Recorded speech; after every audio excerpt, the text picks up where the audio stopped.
What we've all wanted to know for a very long time, and all of the foreshadowing and everything to this very point is just incredible.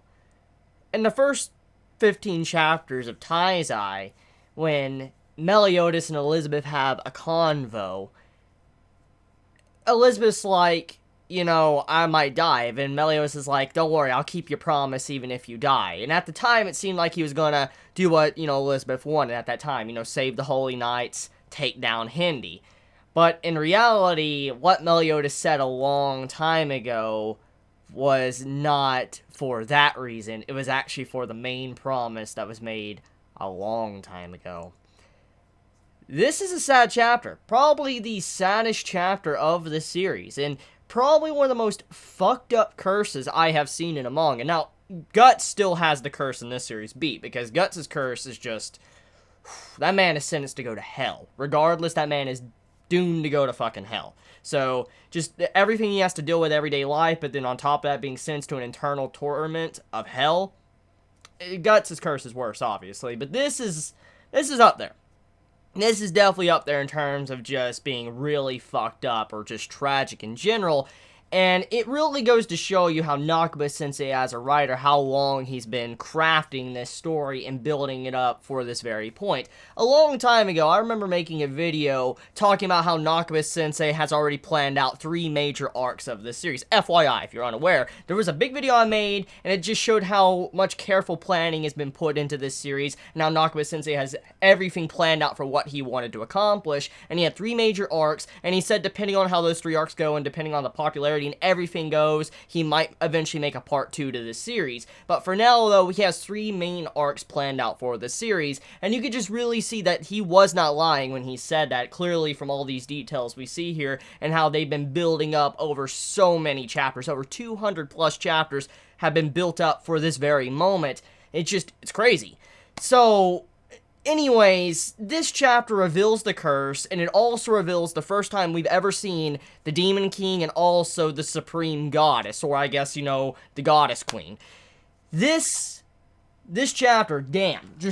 Damn. So, let's just, I want to read the panels here. I have the chapter pulled up, because I'm giving this chapter some really good respect, because that's how good it was. It was a really good chapter, and I really want to dive into it. I just want to talk about each individual scene, normally like I do from big manga that I truly love. And I love Taizai. I really love it. But this chapter deserves extra care and attention just because of how good it was. So, it begins with Meliodas telling the story of why Elizabeth is cursed, why she'll die in 3 days, and why he's cursed as well. So we find out the truth. So he goes along and says where it all began. He says, as me Meliodas, as one of the demon clan, for taking the hand of one from the goddess clan, for instance, grabbing Elizabeth's hand and warning her, romantically, and furthermore, the sin of betraying my own comrades and killing them, for instance, what he did with the, 10 Commandments and fighting the demon clan in the, the war 3,000 years ago.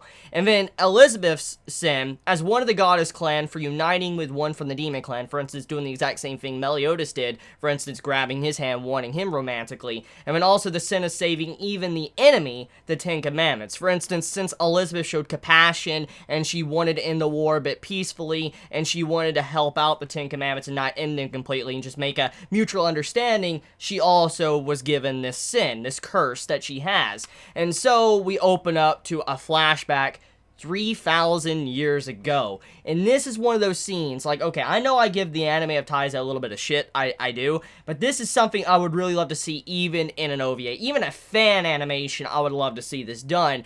So we get a flashback, and you just see Meliodas, he's like, we got a punishment. And King's like, wait, punishment? From who? Who gave you a punishment? He's like, both of our gods. And you see this big zoom out, and you just see this colossal battlefield. You can just see lightning raining down, the clouds all over the place. You can't even see the sky. Where they're at, you don't even know how high up they are. Like, all you can see is that they're on clearly a mountain that was completely leveled flat, like perfectly leveled. So there's been a colossal fight going on here for probably a good while. And with the lightning coming down, the way the atmosphere is, it's just like, holy shit, steer clear from this area because you'll get eradicated if you even come near this battlefield. And you can see a worn out Elizabeth and Meliodas. They're both bleeding all over the place. You see Elizabeth's wings, they're bleeding. All over her body, she's bleeding. She has cuts and scrapes all over. So does Meliodas as well. But they're both standing tall and fighting up against, you know, the two gods of their clan. Then we go to the next page, and we see for the first time the true images of what these two look like. We kind of had the overall image of the Demon King, but we really never got to see what he truly looked like. And for the first time, we get to see that. But also, we get to see the Supreme Goddess, which is basically the god of her clan. And so we see both of these two standing before Meliodas and Elizabeth. And this entire double page spreads, and you just see this scale of these two, of how the art of Meliodas and Elizabeth, it's mind-boggling. Like, okay, let's just look at this real quick. The Demon King and then the Goddess Queen, or the Supreme Goddess, they're standing before Meliodas and Elizabeth. They look like fucking ants. They look like fucking ants compared to these two. And then it's not just their size alone, it's just their monstrous power. Because you know the weather and all that what's going on is clearly from these two. Just the overall atmosphere of this battlefield. And the way the weapons look, to the way just overall their armor looks. Just the designs of these two are very, very menacing. And they're definitely worthy of being called the gods of their respective clan. I mean, the one who controls the Demon Clan, the Demon King, the one who governs the Goddess Clan, the Supreme Goddess. Just the way these two were introduced in this chapter, holy shit, Nakaba Sensei, like, art on point. And they really emphasize that art. Let's just look at the Demon King real quick. The Demon King's art, like, overall, the shading and everything, you can really see that Nakaba Sensei put a lot of time and a lot of effort into this panel. Like, I'm willing to bet you, out of any page he's done recently in these past couple months, he probably spent more time on this than anything else, because this is some fucking good artwork. Like, that is some really good artwork on the Demon King and even the Goddess Queen. They both look really good, but the Demon King looks exceptionally well. Like, just the way his armor design is, the way you can see his gloves or gauntlets are, the way his helmet is shaped. He honestly reminds me a lot of Odin. I mean, the way the style of the helmet and everything, it reminds me of similarities of Odin. I don't know if, you know, Nakaba Sensei was going towards that. We do know he loves using mythology, Celtic mythology and stuff. I don't know if you would want to go into that part like Norse mythology, but still, just the way overall the Demon King looks, holy shit, badass design. The weapon looks incredible as well. I like the way it's shaped. It's uneven, obviously, but the way it's shaped, it looks like a demonic blade that only like something like the Demon King would actually wield. And then if you look over to, you know, the Supreme Goddess, the wings, the way the wings are drawn, just spread out from the back, the way the armor is done, and then the glove as well, or the gauntlet, and you see how the Goddess Queen, she's just raising up her hand like that, and you just see this shiny, like, halo, like in front of her face, hiding her face. That is a really nice little, I guess, addition to the design of the, you know, the Supreme Goddess. And let me explain. In mythology, and some angels, in the way they're depicted, sometimes angels are depicted in a way either grotesque or ugly, or their faces are not shown. Like, you know, the Supreme God or whatever will not have their face shown. And that's kind of what this is a reference to, how some of angels in mythology and stuff are depicted. And I love how Nakaba Sensei used that design to hide the face of the Supreme Goddess. Now, most likely it wasn't just because of that, just because of the references and stuff, but also most likely if we saw the face of this individual, we would probably see a similarity to some other character, most likely Elizabeth, which I think it's pretty obvious by now that Elizabeth is definitely different from a normal goddess, and we already know Meliodas is basically the son of the Demon King, which we don't really know exactly when it comes to these labels, which I want to discuss right now. As you know, since they're both necessarily gods, I mean, Meliodas even says they receive punishment both from their gods. He didn't say father, mother. He didn't say that. He said gods. Like, he legit said God. So, I don't know if he said gods just because that's just how scary they are, or if he said, you know, that because, you know, they really are their gods. Like, let's say it like this. When the Demon King called Meliodas his son, maybe the reason why he called Meliodas his son is because he's like a god. He's the father to all of the demon clan. Like, that's how he views it. So any demon is his son or daughter. So maybe that's why he calls Meliodas his son. That is a potential possibility. Even though Meliodas was in line to basically become the Demon King, doesn't necessarily mean that he probably was the Demon King's son. Maybe all the demons are sons and daughters to the Demon King, and likewise to the Supreme Goddess. Maybe all angels are sons and daughters to her. So that could be the label there, and why, you know, Meliodas said God. But regardless, though, these two very powerful, and what Meliodas says really demonstrates how strong they are, and also through the panel as well. He even says, in the face of their overwhelming power, there was nothing we can do. Normally in circumstances like this, a lot of shonen manga like doing that. They like building up an opponent and just showing you how strong they are compared to someone. That's what a lot of shonen do. However, the way this was shown, it just really shows the difference in level and how nowhere in hell any of our characters, even right now, after all of the power-ups they already received, are they even ready or capable of fighting someone at these two's level? I mean, let's just look at this, okay? Let's look at the battlefield real quick. The battlefield, like I said, it's a mountain. They're clearly up high because you have clouds down below as well, so they're up high on top of a mountain or something, and if we're going with, like, maybe Greek mythology or whatever, maybe it's a reference to something like that, but regardless of where they are, they're on top of a high point on the world. They're on a mountain that's been completely leveled flat. Lightning's coming down. The overall atmosphere of the battlefield, you just know there's just tremendous forces going on and tremendous forces at work in this entire panel. But then, when you see the scale of them to their designs, and then Meliodas saying gods, that's one thing. But then when they just raise their fucking hand, and you see Meliodas and Elizabeth just fly backwards, they're just getting obliterated. Like, look at the actual a battlefield, okay? Just look at the battlefield. Meliodas' weapon. Look at his weapon. You actually see his weapon freaking warp. His weapon fucking warps. Look at his weapon.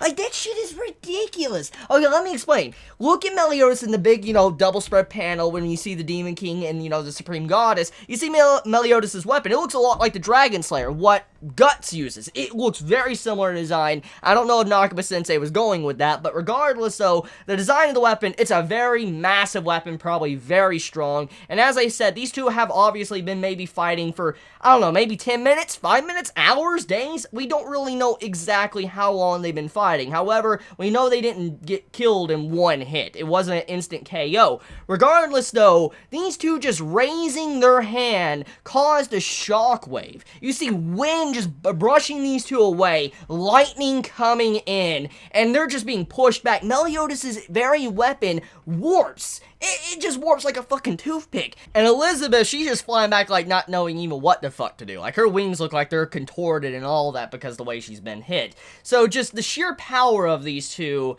on a whole new level. I'm going to assume, judging by how the forces are coming in, most likely the Demon King is using...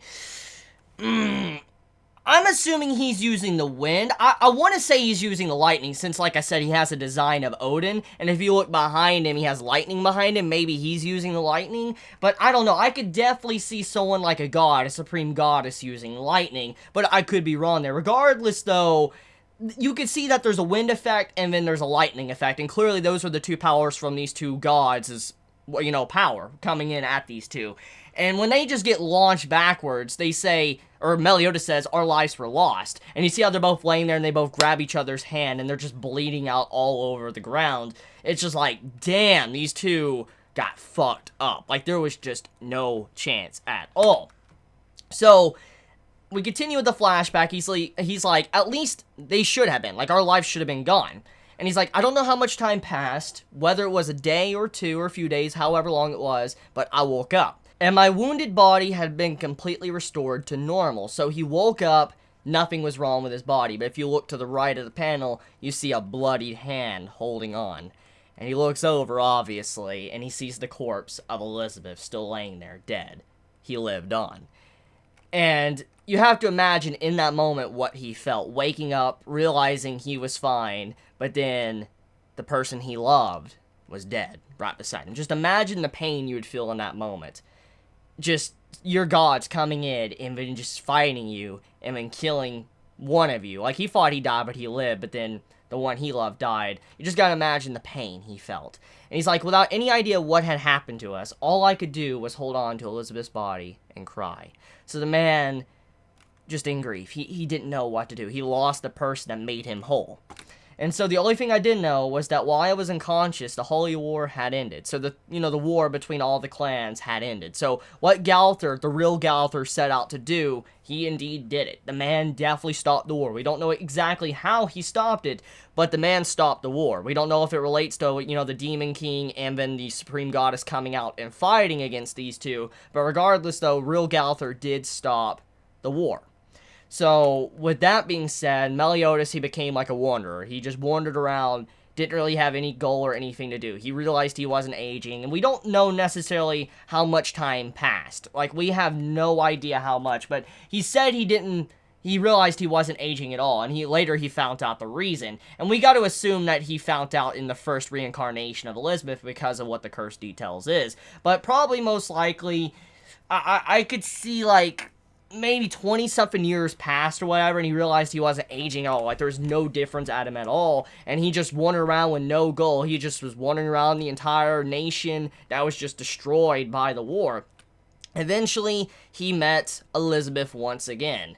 Now, obviously, this Elizabeth's design, very different from the other Elizabeths we have seen. Overall, you can see she's the same person, but she was more of a savage. She was a part of, like, this savage tribe. He realized, like, holy shit, is she alive? Like, his instincts told him that, you know, that was definitely her, but he had no idea. And obviously, she didn't recognize him, and she hit him. And it was a very similar interaction that our Elizabeth that we know gave Meliodas when the series first began. And so, it carried on, you know, some time passed, obviously. You can see how they grew closer together. You know, they shared food. Eventually, one of her eyes unlocked into, like, the goddess eye that we saw a long time ago in the first 100 chapters of Taizai. You see, where she unlocks it, she gains the ability to heal people and use goddess clan's magic. And as time continues to progress, eventually Meliodas, you know, he wants to talk to her. He decides to talk to her about her memories and stuff, and eventually they start coming back. And all of a sudden, as soon as she remembers everything, she's like, we have been cursed. And so she reveals the truth to Meliodas, like, we have been cursed, and she's like, I need you to promise me something. No matter what, even if I die right now, you have to uphold this promise. And Elizabeth makes sure she tells Meliodas to hold this promise and, you know, actually handle it. Basically, the promise she wants is to fix this, get rid of this curse no matter what. Because in all honesty, the only one that can fix this curse is Meliodas, because he's the only one that can do anything about it. Elizabeth is been cursed to be reborn and forget everything. So Meliodas is the only one that can carry on memories. And obviously Elizabeth in this moment, she was aware of this. And so she was telling Meliodas, like, hey, look, you need to keep this promise. And she's like, okay, I'll tell you everything. And so as, you know, she told him everything about what would happen, 3 days later, she died. Now, from this image that we see with her dead, you see that she's been impaled. Now, the curse actually states that 3 days after that, Elizabeth died right before my eyes. And the details of this, no matter what it is, she will always die in front of Meliodas. No matter what, she will always die in front of him. He will witness her death. He will meet her and witness her death. That is something that will happen because of the curse. No matter how far he wants to run away and get away from her, he will eventually meet her, and she will eventually die in front of him. That is his fate. That is his curse. That is something he has to see no matter what. He has to witness her death. And now, the way this is depicted in this, her deaths are very vague. We know in Danafor, she died thanks to Fraudrin. We know about that. But in this case, you see in this flashback, she got impelled completely by, like, a wooden spike that was apparently a part of, like, a wood wall, like, you know, a barricade. You can see it up top of the actual panel. So, I'm assuming there was just some form of collapse, like a freak accident or something. Like, probably the overall side of the mountain just collapsed in, and then she fell the wrong way and it impelled her. That could have been a thing. So, if she died thanks to a freak accident, this makes you wonder what's really causing this. Now, obviously, curse. Yes, we know that. But what is really causing this? I mean, what it looks like to me, I was speculating, there's a couple of things this could be. Number one, obviously, maybe just it's fated. Just, you know, she's fated to die like this no matter what. Fine. Or there could be some form of spirits doing this. Think about this real quick, okay? Think about what Taizai has done. It has shown us that there is spirits in this verse, that there can be spirits wandering around and only certain people can see them. What's to say that there might not be some form of spirits, goddess clan spirits or demon clan spirits, killing her? I mean, they're just doing freak accidents and killing her. That could be a potential possibility if these become freak accidents. Now, we gotta remember, though, Fraudrin did kill Liz in Danafor. We know that one, but still, the point is, some of these deaths could be the result of maybe spirits intermingling and fucking with Meliodas and Elizabeth. Now, another thing it could be is the invisible force that was mentioned a while back. On chapter 214, I think. It was chapter 214, 215, or 16. It was around there. It was when the real Gowther was introduced, and it was revealed that there was an invisible force that was correcting time or whatever, or fate. So, what I'm assuming here is either it's spirits, just the curse in general, able to manipulate the fabric of reality, or this invisible force that maybe the goddess, queen and the demon king were able to mess with and manipulate, and that's what's happening here. What's to say that maybe what the real Gowther mentioned could be what's affecting these two? The actual, I guess, fate, the invisible force of time. I mean, look, Meliodas can't age. He can't age at all, and no matter if he was to die, he would just come back. What if that was what's going on? What if these two gods were able to manipulate time itself, which we saw mentioned by the real Gowther a while back? That could be a thing.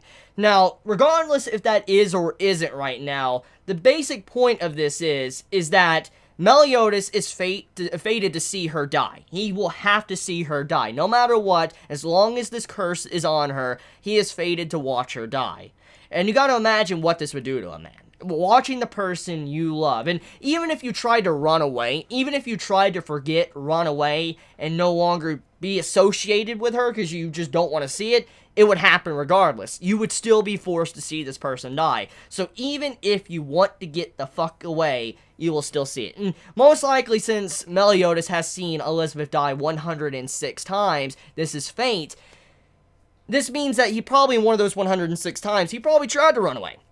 Obviously, after 3,000 years, seeing someone you love die that many times, there's probably going to be many attempts. You probably just didn't want to watch the person you love die, and so you probably tried to run away or forget or whatever, but it still happened regardless. That was just how his curse was. So, I believe that is why. Like, I believe Meliodas has just been through a lot of shit, and he just realizes there's just no point in running away anymore. There's no point in trying to avoid it. He just has to deal with it. And it just shows that this man has been dealing with a heavy burden this entire series. When he puts on these smiles, when he looks at Elizabeth, you gotta imagine probably what he's feeling within himself. Like, at first glance, you think that this man is actually happy to see Elizabeth. You gotta imagine, though, that this man most likely, every time he saw Elizabeth, he probably just had sadness within him. He was very sad and lonely because he couldn't connect with her like he wanted. Even if she fell in love with him, he couldn't really return those feelings because it would just make it even more painful for him. And it's very sad and tragic, but at the same time, though, even though Meliodas has been through a lot, he cannot get away from it. He can't run away or do whatever he wants. Elizabeth probably has the saddest part of this curse. Now, hear me out, okay? Now, many would argue and say Meliodas traveling and basically having to deal with this for 3,000 years. That's fucked. And oh yes, it's fucked. It's horrible. Oh, that's bad. But you gotta remember and imagine this from Elizabeth's perspective. She eventually does remember. She will remember and get back these memories. And when she does get back these memories, she remembers everything that's been going on, and she realizes how much of a burden she has been to Meliodas. Like, she can't do anything for him. And she realizes that she's just gonna cause grief and sadness to him, and no matter what she does, she will forget about it, and he will be alone and have to deal with this sadness by himself. You gotta imagine the pain she must feel in just those 3 days. Like, that probably would really hurt you too, just realizing that you will die, and when you die, the person you care about is gonna be alone and suffering by themselves, and you just can't do anything. You're hurting them. That's fucked. So, this is a really cruel curse that both of those gods put on these two, and just like, damn. Just damn. It's so messed up. It's super messed up. So, after all of that was explained, and after the sins realized, Bon, he has a quick, little face. Like, you don't get to see his eyes, but you see how he has a frown. Bon has to be feeling something right now, because of last chapter when he was talking shit. He's like, how do you know how I feel now, watching the one you love die? And Meliodas is like, fam, I've watched her die 106 times. Shut the fuck up. That's probably what Meliodas wanted to say in that moment, but he just doesn't want to say that, because yeah, he probably doesn't want pity or anything like that because he's just been through so much shit, he just doesn't care. But this point stands is that Bon probably is like, fuck. That is... Wow, I didn't need to rephrase what I said earlier. Probably asked for forgiveness. But then, you also gotta imagine what Bon is feeling in this moment. Because Meliodas is immortal. In a sense, he's immortal right now. Very similar to how Bon is. Bon the immortal, or the unkillable, or the undead. Bon has an endless life.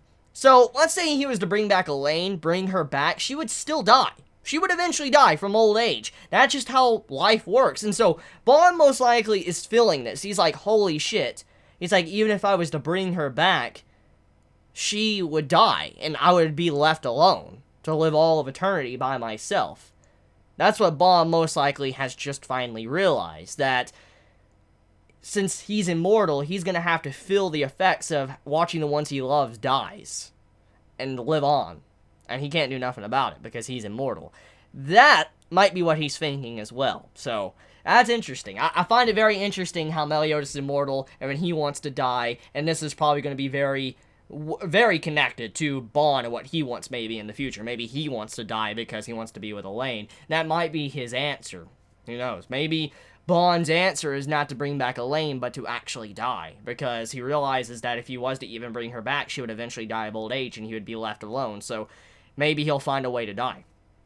That could be a thing. So, anyways, Meliodas' goal here. This is his in-game goal, which is a very dark goal for a shonen, and I'm like, fuck, like, this is pretty good, and I really hope that Nakaba-sensei wants to carry on with this, because as I've already said at the beginning of this review, Nakaba-sensei's had 3 arcs, major arcs, planned out, so that means he already knows how he wants to end the series. So, with this goal being introduced, with, you know, Meliodas saying his goal is to lift the curse and all that, and that means once the curse is lifted, he would die, and, you know, Elizabeth would die. That would mean that, you know, that's his goal. He wants to die. He wants to die, and he wants, you know, Elizabeth to finally rest in peace as well, before they can move on and meet each other in the afterlife. That is his goal. So, that's dark. I mean, normally when you think of shonen, like, series, you think of, like, shonen series where the character's just trying to have a peaceful time, make world peace or whatever, but that's not the case here. Meliodas, he wants to die. and he wants Elizabeth to be able to die, too, for they could just move on, but that didn't happen, so kind of dark, kind of fucked up, but that's why I like Taizai. So, Nakaba-sensei has some really good story potential here. I like what he did. Now, there's one last thing I want to discuss before I end this video, because it's already gotten long enough. I want to point out that the Goddess Queen, or the Supreme Goddess, and the Demon King both work together to take these two out and curse them, because they both had to curse these two. They both worked together to curse these individuals. So, this makes me wonder, like, what the fuck, dude? Like, are these two, like, for them to work together, they really did not like these two to be together at all. They didn't want these two working together, and so it's like the enemies became one, comrades, just to put these two down and curse them. Like, that's really fucked up. It's kind of like saying your parent doesn't want you to be happy, and so they're like, fuck you, and they work together with their closest and greatest enemy, and here you go.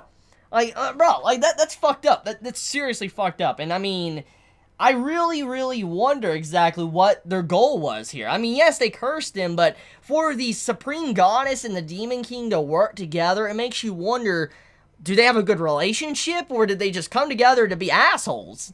I mean, yeah, I mean, we know also when it comes to the sides of, you know, the big war that happened between all the clans, there's a lot of shady shit that went on, so what's to say that maybe these two didn't want the war to happen and just continue going for a certain way or a certain direction, and Galthor is the one that stopped it? I mean, who knows? But the main point is that these two work together, and I wonder what that means for the future. That could mean that these two potentially could be the final bosses working together at the same time fighting Elizabeth and Meliodas. That'd be fucking badass. That would be legit badass if that happened.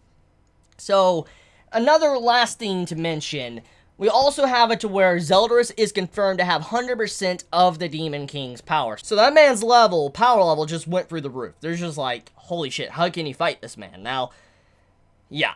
So that's about it when it comes to this chapter. So let me know your thoughts in the comments below. I love y'all so much. Please be safe. Chibi out.